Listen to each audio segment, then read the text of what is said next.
we kind of early on realized we got to meet people where they are. And while the hardware is not quite where we think it needed to be just yet, we want to make sure that people still had access to it. And, so it's a patented platform that, again, it's hardware agnostic. We kind of knew we kind of picked some of the people we thought would kind of take a lead, make sure we built for that. But really, it's hard to tell really who the winners in this space are going to be long term. Hey everyone, and thanks for listening to another episode of DIV Innovators. Today I'm speaking with Mike Simmons, co-founder, COO at EolianVR. Mike, thanks for joining. Thanks for having me. No, a pleasure. Well, first of all, you guys are going to enjoy this episode. Very cool company, very cool background. But Mike, as we join up, I have two questions. First of all, where did the name Eolian come from? We get that a lot, actually. And so the name comes from, it's a formation that happens after a sandstorm in the desert.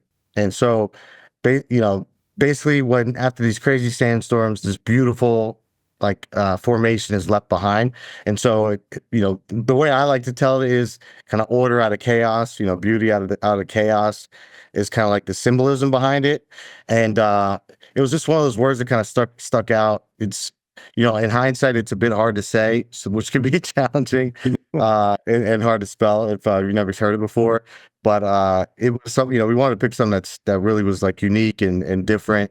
And that's kind of what we went with, based on that symbolism. That's very cool. Probably resonates with your customers too, Absolutely. Yes, sir. Taking that symbol. We're a mission-based company like yours, patriots, love America, love everything about it. And I see your flag. Give me a little history or background on, the things on your wall behind you. Absolutely. Yeah. So the flag was made by a dear friend. He worked for us for a while named Pedro Ramos. Him and his wife have a company called Vixen Woodworking, and they make tons of great stuff. Highly recommend checking them out. They do a lot of flags. They do challenge coin, kind of box holders that, as you'll see the knife behind me as well. And so the one that really stuck out to me was the flag, and that written on it is the Teddy Roosevelt's Man in the Arena.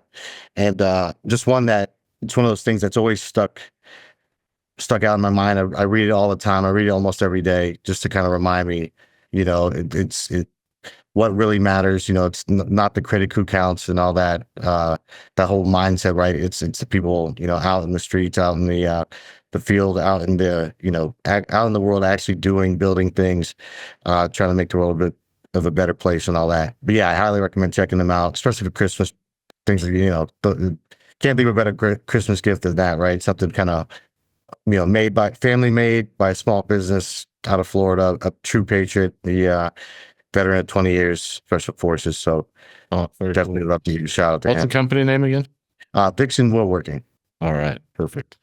All right. So as we move forward, share everyone kind of your background. How did you find yourself to be a co-founder of a VR company? Yeah. So me and my partner, we met at the University of Miami, actually. And we were 2 doors down freshman year.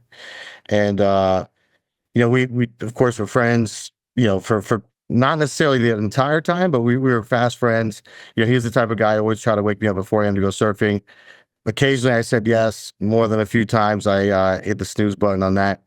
And he ended up starting a magazine in school, which I always admired. And, he's always coming up with, ideas like that and making, but really, really stuck through it and made a pretty good business out of it and had a long run in print there. And, I was, again, in business school, studied marketing and finance. After school, I worked for an accounting firm. So doing more like business development, marketing, and consulting. And so I got to work with a lot of different businesses and a lot of different companies, got to learn a ton about, a variety of different industries and such.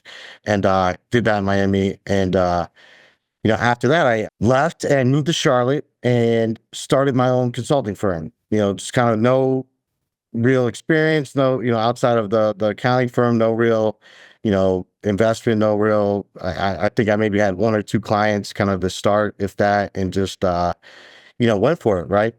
New city, I didn't quite want to get a new job because I had a lot of freedom at my old company, and they were great. They treated me really well. I kind of got to invent my job in a lot of ways. And the idea of starting over and trying to, have that type of a job somewhere else in a new place where I didn't know anyone was kind of more or less terrifying than starting a new job, and and all that. And so yeah, in hindsight, moving to a new city and starting a company at the same time was probably pretty stupid, but I made it work. It's just hustle, grinding my way, and build a client base. And again, from that, I got to work with a lot of different companies and industries too. So fast forward a few years, I'm in New York City. It's my birthday.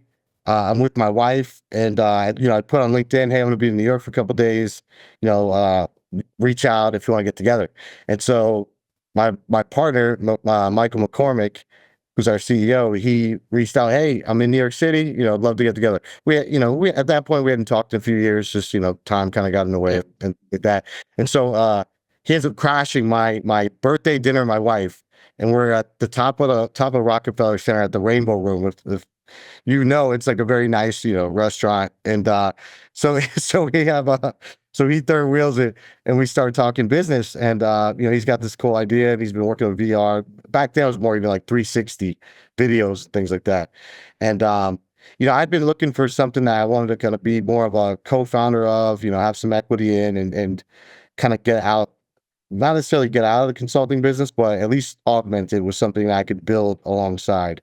Right. And so right away, I kind of knew, that he was onto something. I knew that VR was still very early, AR was still very early, but I had a feeling that, they were starting to do some entertainment stuff and things like that that had began. And this is around 2014.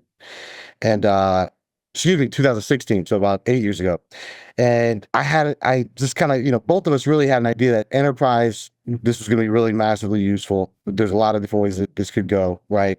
And so yeah, a few months later, it was official. And we were partners, off and running. We started just trying to figure out what industry was really the sweet spot. We did a decent amount of work in healthcare. We got a few contracts there. We thought real estate would be a really good market initially, just to really kick things off. And then just kind of by circumstance, we ended up finding our way into the defense space. We got invited to a couple to events that turned into, rapid prototyping efforts, right? Where, we kind of basically worked for free, for a couple of days, solve kind of a section of a problem. And that led to, more and more. And, eventually we'd get paid for a week to be there. Like everything was like $1,200 for a week was one of our first kind of paid gigs. And it was just, rapid hackathon, rapid prototyping type effort. And then just one thing led to another opportunity, beget opportunity. And it kind of grew from there. And I remember, it's funny, a story I always like to tell is I remember not being sold yet on the defense industry. And I was really more, think of the mindset of we got to be, do a few different industries. We got to hedge our bets a little bit. We need to just not quite go all in on military just yet, or defense tech. And we got in a huge argument. I mean, F you, you're wrong, you're stupid, and right in the middle of it, I kind of had this aha moment. And I just it's one of those weird, surreal experiences where I just I stopped and I was like, you know what? You're right. You're absolutely right. We need to absolutely kind of cut out the noise, go all in. Other stuff will be there later potentially, but if we don't, niche down, like everyone tells you, of course, right? In business, really find your niche and all. And I was kind of going against that narrative. And we just made that decision. We're going to go defense, and that's, going to be 95% of our business outside of, again, a couple healthcare that, projects that we still continue to take on. But we really narrowed in, and that was one of the best decisions ever. Well, that's fantastic. It's just been one thing after another. That's obviously a challenge going defense as your primary vertical, because the contracting and the acquisition and but before we talk more about that, yes, yes. But there's a lot of VR, AR, XR, it's like the old AI, everyone had a little piece of something. Yeah. What is your technology? What is your true, secret sauce that you're bringing? Yeah. So our flagship product, as we call it, is AR Tech, and it's a bit of a blend, right? It's XR, I guess, would be the preferred, kind of way to describe it, because we leverage augmented reality, we leverage virtual reality, but yet we still our software's still on PC, mobile, tablet as well, right? We kind of early on realized we got to meet people where they are, and while the hardware is not quite where we think it needed to be just yet. We want to make sure that people still had access to it. And, so it's a patented platform that, again, it's hardware agnostic. We kind of knew we kind of picked some of the people we thought would kind of take a lead, make sure we built for that. But really, it's hard to tell really who the winners in this space are going to be long term. So part of our patent was making sure that we built not just from a hardware side, but from a data side, from a software side, so on and so forth. And what it does is it's a mission planning and command and control platform that, again, leverages, AR, VR to build, 3D maps, digital twins of a specific area, a target, a building, a city. And from there, users can start to, think of it as a digital sand table. They can start to plan on top of it, right? So they have this 3D immersive view. They can add nodes, they can add vehicles, they can add planes, planes, trains, automobiles, so to speak, enemy tracking, blue force tracking, and kind of really start to add a ton of different layers on top. And, we ingest data from TAC, we ingest weather data, a variety of other sources. We're ingesting satellites, we're ingesting, ships and airplanes and, air traffic, all those kind of things. So you're not only getting the plan in this 3D immersive environment, but then you're also able to add all these data layers on top. And then with the cloud version, you could be anywhere in the world and all, seeing the exact same thing. It's like you're in the same room and, planning and, you're all oriented together. And then we have an edge version that, you take offline, a lot of the functionality, not everything, of course, again, because it's not, attached to Wi-Fi, but we have an edge server that essentially anyone within this vicinity, that's able to sign on to that edge server can still be seeing the same thing. So it's like that room, but, not anywhere in the world. It's still within, the vicinity of that edge compute. And so, we kind of package these all up into kits and, had to become kind of hardware in the hardware business just to, while again, not many people have the Quest or the HoloLens 2 or Magic Leap 2. So we kind of made these kits in a way to productize it in the meantime. And, that includes the edge server and such. So yes, that's the main use of what this does. And then, we have a sister product called MapMaker that essentially it's the software that you can fly a drone and within a matter of minutes, have a 3D map ingested and embedded into our platform. And, whether it's a drone, you can use LiDAR scanning, right, for interiors of buildings. We've done underwater drones as well, which is kind of continue to pick up. The market's picking up in terms of more of a need and interest from the underwater side as well. And then that kind of augments the satellite, 3D imagery that we're also using. So you'll pull in like a real-time feed, if you will, from different sources, satellite, maybe a drone, and then LiDAR image of a building. You put that into your platform, and then you're able to visualize it with a headset, if you will, or whatever tech. Yeah. And then where are you seeing use cases for this? Are they training with it? I know you mentioned special ops, and I think you've got, a couple good contracts with, SOCOM. What is the use case? What's the most cool use case you've seen that it's been utilized in, if you can talk about it?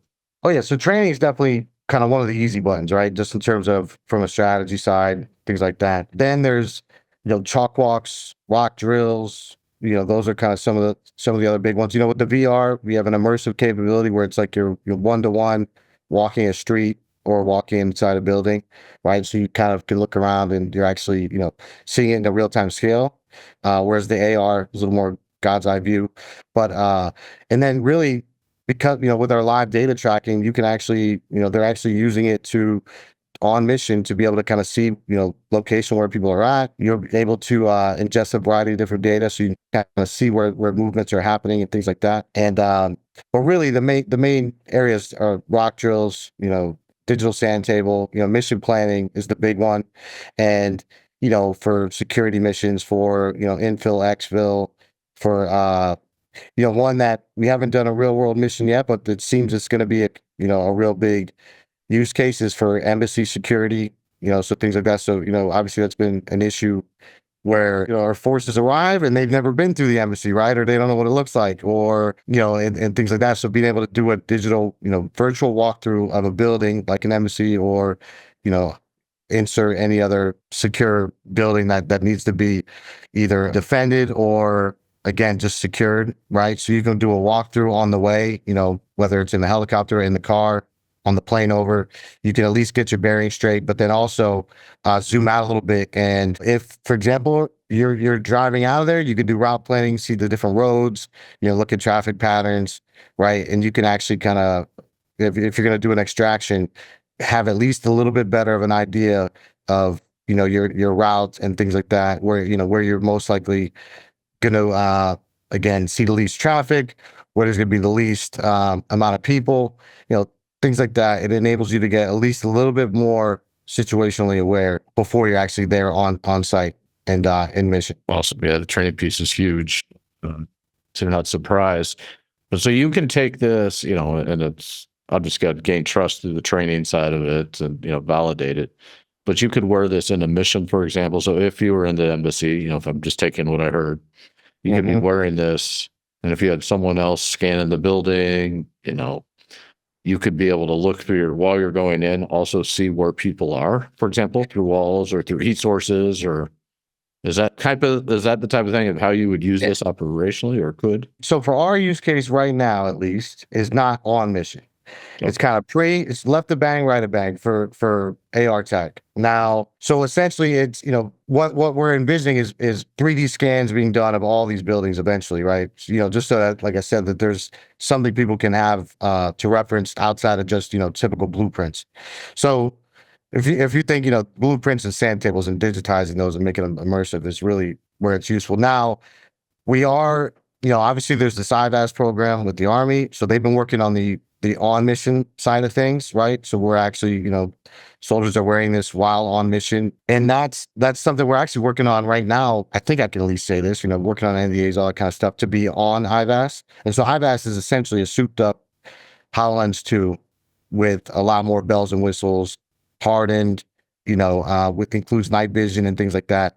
And so, we're they have a pretty big contract with the Army, and we're one of the first ones that are, from industry working on getting our software on there. So not quite on mission yet, but again, getting situationally on the way, en route or before, that's ideally where it's going to be useful. And then even a bit for the, for the right of bang side, for the after action, there's things like breadcrumbs and such where you can kind of do a run through of what happened in hindsight, leveraging our platform as well. Well, that's very cool. And so have you seen, large increase in this type of technology and the training requirements across the defense industry? It's definitely been growing. I mean, when we started this, even 3 to 5 years ago, man, it was like people were just it was such a foreign idea, VR and AR in general, let alone, and then of course, our platform wasn't nearly as good as it needed to be, right? So we've been kind of just climbing up this hill for a while now, and it's becoming a lot more. One, I was just at ITSEC, and you were, I know as well, and the amount of AR VR you're seeing there is grown exponentially. I mean, to go to a defense trade show 3 years ago, you'd see nothing. 2 years ago, you'd start to see things occasionally, and then over the last year, it's really exploded in terms of demand, and the quality's gotten way better. The use cases have gotten way better. The actual, people using it, testing it, and embracing it has gotten way better. Part of that's come from the hardware getting better, because the hardware wasn't very good for a long time. The software's gotten better. And, the number one use case you see at like ITSEC, for example, is training. I mean, and you're seeing a ton of flight simulators and things like that, which are all very cool. We took a kind of a unique spin on it from the mission planning, and now you're starting to see a little bit more C2 side as well. But it's even from when we really started again. So the way I didn't really talk much about this, but the way this progresses, we originally got a prototype OTA with SOCOM. And, we spent a year building the prototype for this.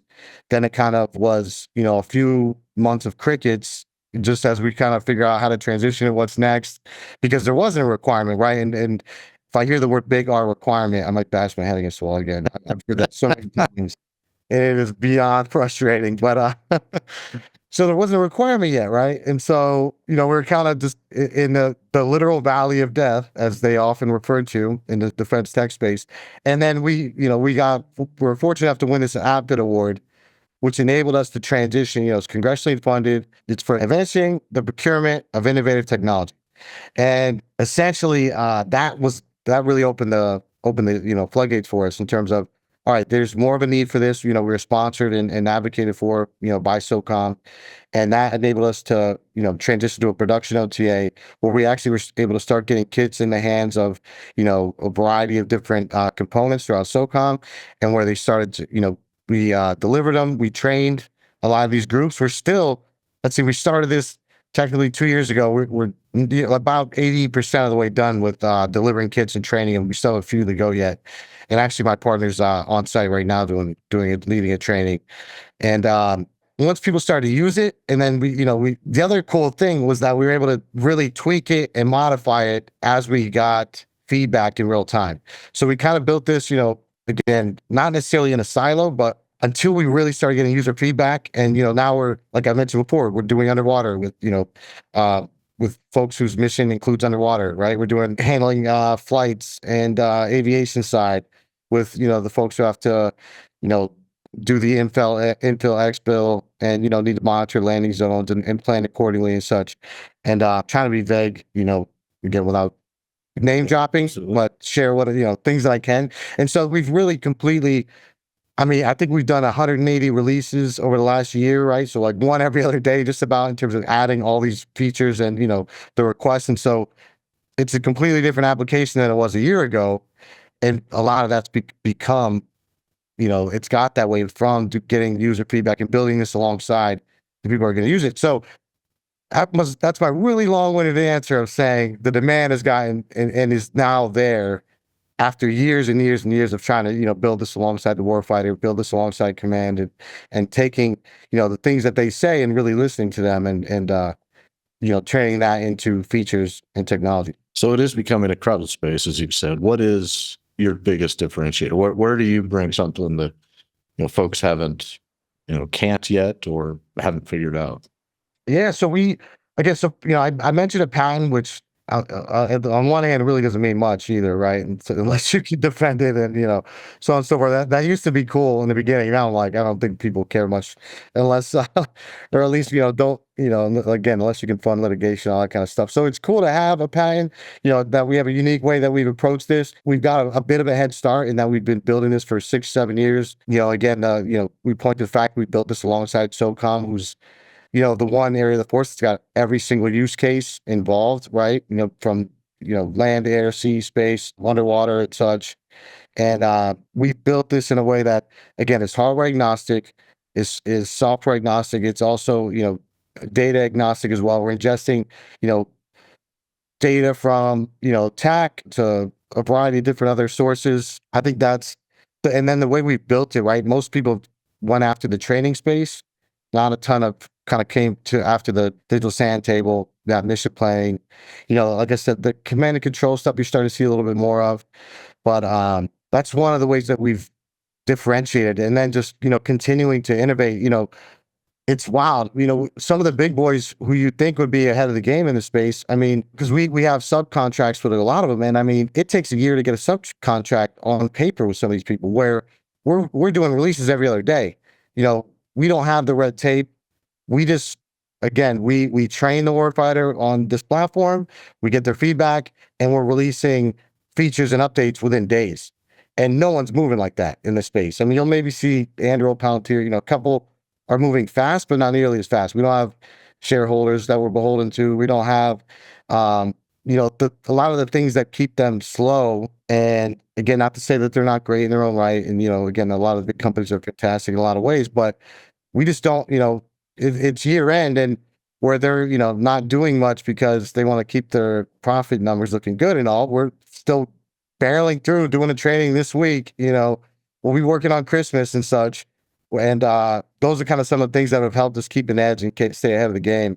Is we're just absolutely relentless, borderline psychotic about this mission and how much we care about it and what we're willing to do to see it through. It's awesome. Well, that's why I started this podcast, right? Because innovation comes from companies like yours. It's the smaller companies, they've got a vision, they've got a mission, and they can do that. They can move faster. Small engineering teams that can just rock and pivot, and you don't have all that bureaucracy just bearing down on you. So Yeah.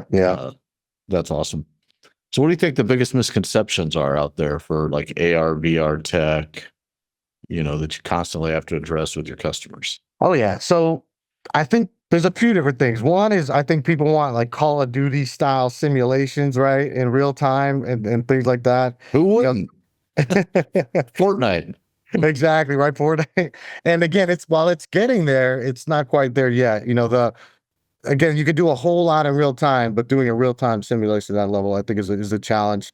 The security thing which again, you probably know more than anybody about, is an ongoing issue, right? Just trying to make sure that you're always ahead of the game.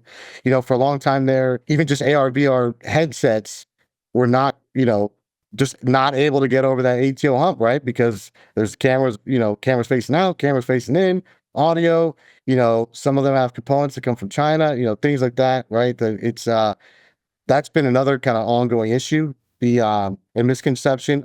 Again, we've done a pretty good job of trying to overcome a lot of these things, but I think, and I'm encouraged by, the progress, at least the awareness of the ATO issue in terms of how cumbersome it is for small businesses, how, I've been hearing that they're making a lot of progress in terms of standardizing it or at least, if you have an ATO with one organization, let's accept most of that rather than starting from scratch, right? And trying to become more efficient, more cost effective, and then, maintaining along that way. Again, obviously there's a catch-22 and a balance that's, kind of has to be maintained, but going through that process has been an absolute, oh man, frustrating to say the least.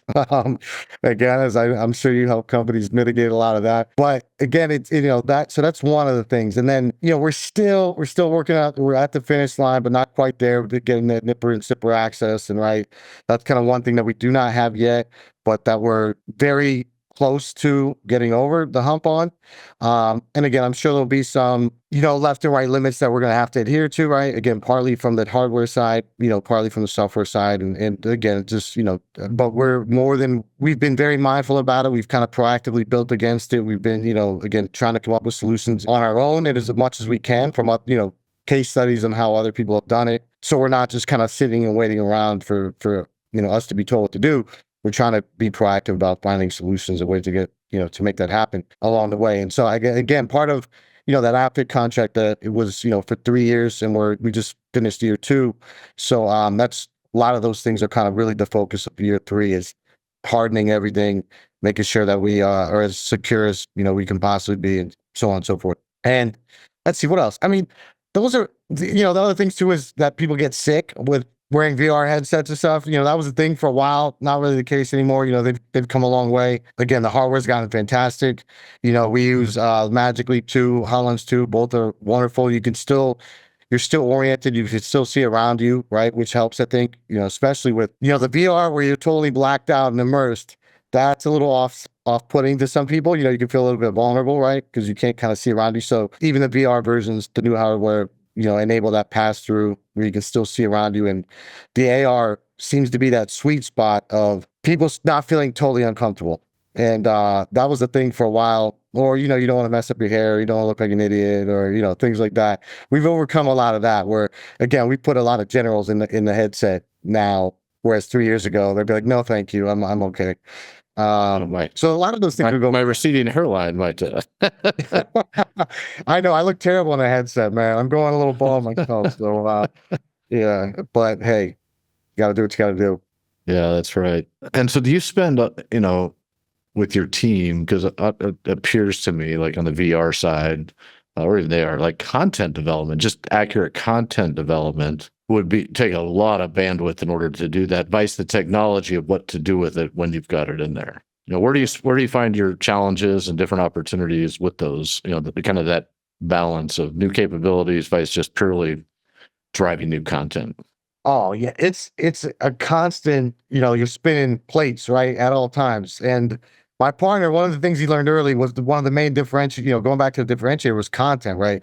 Having because it almost becomes, eventually it's going to become like, Netflix versus Amazon Prime versus, HBO Max or whatever, right? It's like, who's got the best content is going to win in the long term. And so we, whereas most companies would kind of just coast a bit, do the training, deliver the kits and so on and so forth. We kind of pedal to the metal, nonstop from the jump. And, we went really hard on content, making the, focusing on improving the content. And that's where Map Maker came from. Cause, we work with other providers of map providers and, or 3D map makers and things like that were out there. And we just found them either weren't good enough or were too slow or not able to have access. So we ended up kind of going and making our own, right? Making our own ingestion tool. So, that's one thing that we've put a ton of emphasis and focus on. One is being, continuing to expand the amount of users that can be in a room at the same time, right? I think, we're up to, you could do 1,000, right? People in the same room. Not that in many cases that would be useful for the military, right? A lot of times they want to keep it 10, 20, maybe 100, that it kind of, if they're doing a big presentation kind of thing. Bigger, better maps, we released Block 2 at Soft Week, where I think we actually met back in May. And the whole primary objective was bigger, better maps, more data sources, more live data to make the most content rich environment as possible. And then of course to ramp up the quality, right? So making sure that the maps are not just bigger, but they look better. There's more, higher fidelity, lower latency. That all makes better content, right? So when you say something, you hear it. It's not, 3 seconds later, and things like that. But that's the content side is really where we think is going to be the differentiator. And so again, so we do this in a variety of different ways. One is the users are adding maps every day themselves, right? They're doing drone scans. They're, requesting certain 3D tiles from Maxar or from NGA, right? And so, we're of course training them how to ingest and make be able to make their own maps. But if they need assistance on it's a new type of software or a new type of map, and we haven't done it yet, we do it right alongside them. They're adding, drone scans, and then ones that are, for example, a drone scan that's not classified and that can be shared to our user group, which again is of course inherently a very our users are essentially only government and only members of SOCOM or Marine Corps or so on and so forth. So things that are a little bit less classified, you're able to kind of share with the broader group, and that are that have that cloud access and cloud environment. So basically we just have this massive library that's built up over the years of maps, right? And then we have something called World in a Box. It's like a 3D, basically you have a 3D map of anywhere in the world. Again, it's not quite as real time as a drone scan, but for the most part it's within a few weeks, so it's relatively recent, and in many cases, right? And you can basically use that to augment the maps that you do through a drone scan, or if you just need something to get a head start on the planning side, you have access to that as well, right? And so that's kind of built alongside Cesium is kind of one of our partners that we built that with, that 3D tiling engine. We call it World in the Box. And so content has been massive. I mean, just that's really been one of our, as much as almost equally to features, right, and use case and capabilities, has been building out this massive library of content, and a variety of different ways people can interact with it. And then from there, they make it their own, right? Like you just kind of tease an idea that might be relevant for underwater or for aviation, and then they're off and running. And that's been one of the coolest things, to see how many different people with different jobs and missions be able to make this their own, and with either what we have or with a few tweaks, a few new feature releases, able to really make it useful for whatever their mission is. That's cool. Do you have the capability to put, I'd say other actors that are synthetic into your augmentation? Not quite yet. As of right now, it's kind of you basically just see standard avatars of other people in the room. It's something that's on our roadmap, especially as like I mentioned, we want to eventually be able to really, the next phase is really the simulation side, seeing all these actions, the mission plans play out, leveraging AI to really be able to make them, as factually accurate as possible, as to increase the degree of certainty, certain maneuvers, what the outcomes of those and such. So that's kind of the next phase, is make it, because like I said, a lot of people, they want to see Call of Duty in here, and eventually I don't think we're too far off from that being a real possibility, right? Because I mean, the advancements that you see on the video game side, we can take a lot of lessons from that and apply them. Do you have any video game developers working with you? Yeah, we do, and a few that have started that way. Now, we haven't gone full video game style, but we use Unity, Unreal, and those things, Yeah. those platforms to kind of build our platform. Perfect. Let's pivot to the business side. So you guys started out of the blue, no real customers to start off, had to develop something. What did you develop and how did you start getting, customers? And then where did you find funding, which is always a challenge for, startups? Oh yeah, so it's funny. We started writing our patent before we actually built it, right? And like, which I actually kind of encourage because it kind of can go hand in hand. And so so we started writing it, and and again, it took us even 4 years to get it, right? Part of it was from the funding side and such. And so from in terms of getting our customers, I would say 90% of it was word of mouth, referral based. All who that kind of knows someone that needs this thing, and that's really been it's an interesting thing that I tell a lot of people that are looking to get into the defense space, right? A lot of them will start from Fed Biz Ops or, SAM.gov or, different things like that, right? And, it appears to be a really transparent, and again, it is a lot of ways, but at the same time, like anything else, it's a relationship business. I mean, absolutely, when it comes down to it, relationships kind of make the world go around in this space as well as any industry, in my opinion. And, so some of the healthcare stuff, my wife worked for a healthcare company, and that's kind of how we got, they had a need to do some 3D animations and visualizations and such. So we were able to get a project with them, which of course, we did the whole disclosure of conflict and all that. So we did it above board to buy the book, which took a little bit longer, but was well worth it, right? And then that led to us doing a project with Mayo Clinic, right? And they saw they saw that some of the content we created for them, and it led to that. And then with defense, it was, hey, you should go to this event. You should go to this rapid prototyping event. You should go to this, Booz Allen hosted event in Boston, that's talking about AR, VR, right? And that's kind of how those things started. And then we started going to TE events, technical exchange, with that SOCOM hosts. Essentially, it's, you know, again, zero compensation, right? It's basically a 2-3 day event where they have booths and such, and you got to apply to get in. You got to have something to show, and it's for really, really early stage tech. And that's again, TRL, I think 5 and under. And you go there and you kind of show the prototype that you got, and you get feedback. They do a write up, and they kind of will give you feedback on what they like, what they think is still far away, what they think you should focus on and such. And so going to those things is really what would lead to getting contracts.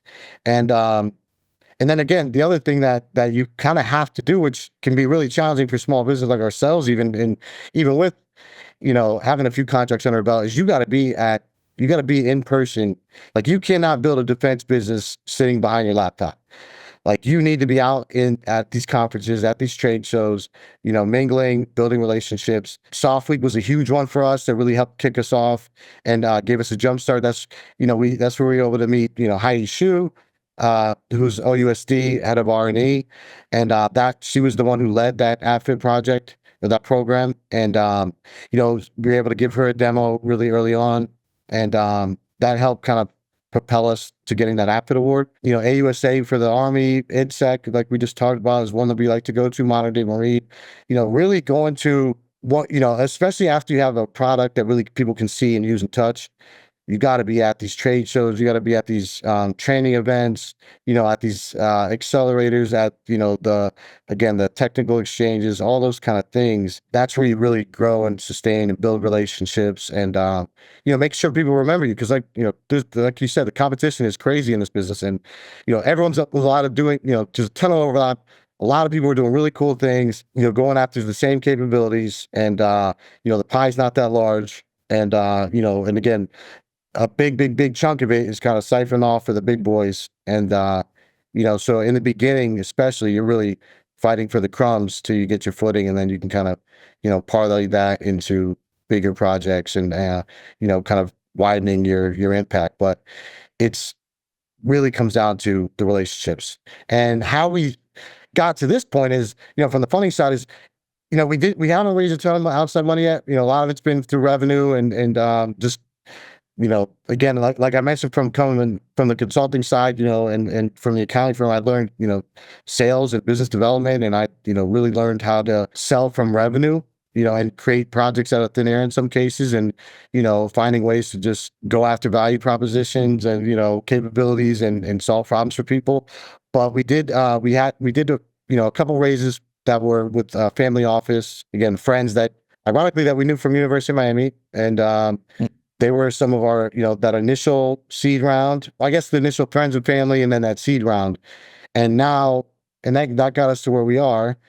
Again, after gave us another boost, and now we're currently doing the Series A fundraise. We really want to again capitalize on the momentum that we've got, the really continuing to grow user base that's becoming a lot more vocal about being advocates and liking our technology and wanting this to continue to expand, and asking for more kits, more licenses and such, just to try to really again add some rocket boosters to it. Because again, if a year goes by, the competition is going to be even crazier, right? So we're really trying to accelerate. And so for the Series A side, again, it's there's obviously been a ton of stuff about the defense tech space the last couple of years, which has been fantastic. I mean, really well timed.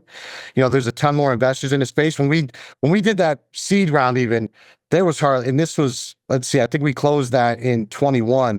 There was no one investing in defense tech. I mean, again, and I don't blame them. I mean, this is a brutal industry, cutthroat, and just the long sales cycles.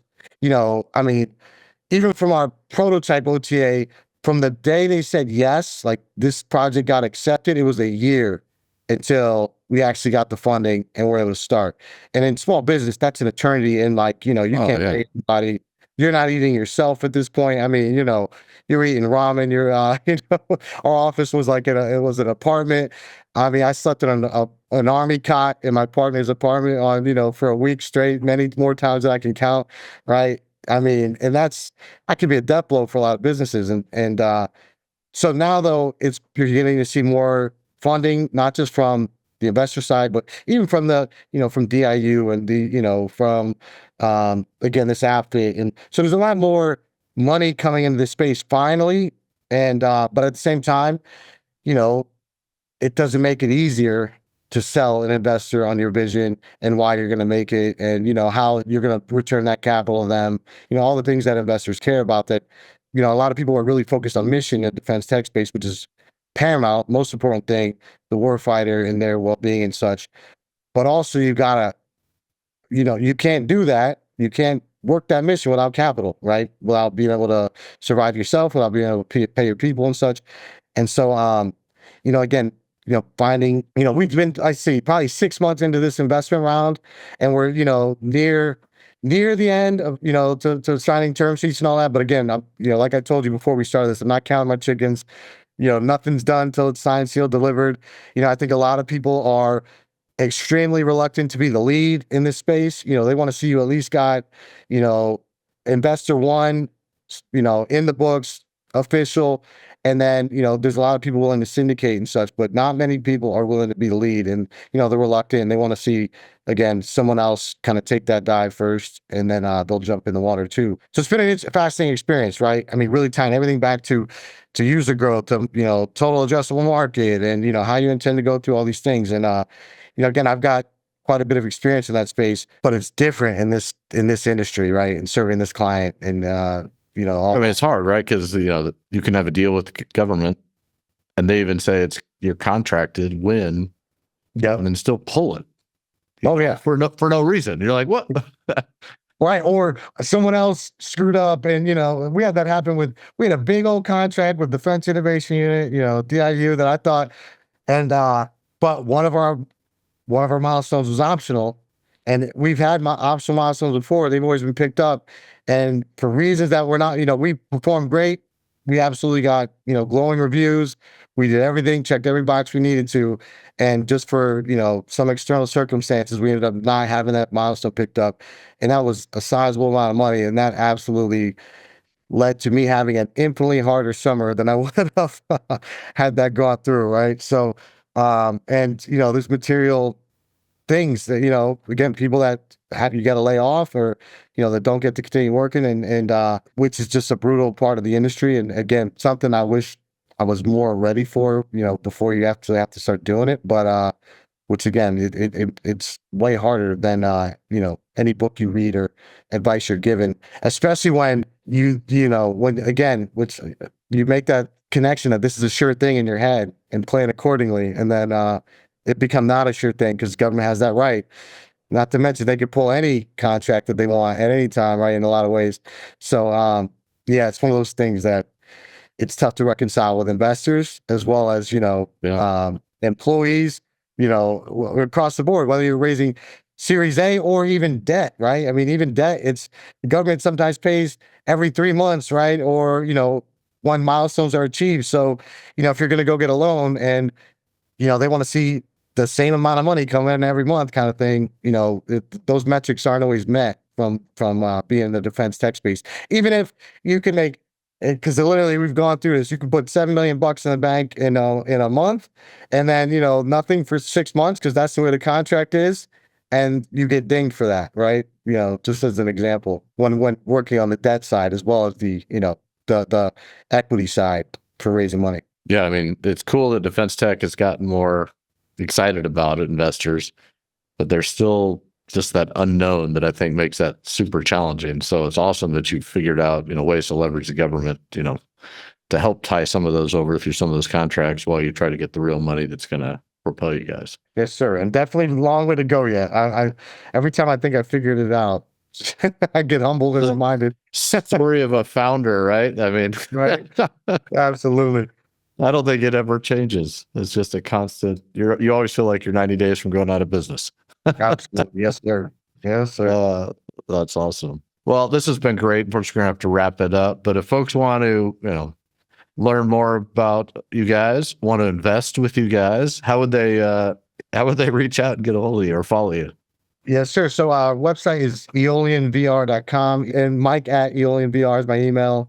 Website's a great place to at least get a teaser. Again, we don't have everything up there, but at least enough to get an idea of what we're doing, what we're working on, and things like that.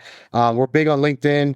LinkedIn's been great for us. We don't really do a ton of the other social media stuff because in the defense, LinkedIn is absolutely. I was shocked because I was wondering, how do you really communicate with these people and talk, and to see how many people in defense tech are on LinkedIn, I was absolutely encouraging and reassuring and helpful, because that's otherwise you feel like they're just all hiding and just with their email addresses scrubbed from the internet, and how do you find these people? But LinkedIn's actually been really great platform for our space, right? I know you're good on LinkedIn as well, and you do quite a bit. So LinkedIn, or website, my email. I mean, those are, we have a YouTube channel, we have, Twitter that, and Instagram that we use occasionally, but those are our primary methods for sure. Well, that's awesome. Well, this has been fun. Learned a lot, and super excited for you guys. I think you have something that's pretty unique and fascinating to move forward. So thank you, sir. I know, the cybersecurity issue, like we talked about before, give you a plug back, man. We're gonna have to find ways to work together, because this ATO has been an absolute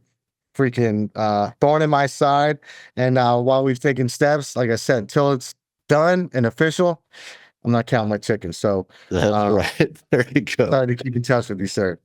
Yeah, that's great. Thanks, Mike, and look forward to our next beer at another conference. Yes, sir. Thank you. All right, take care.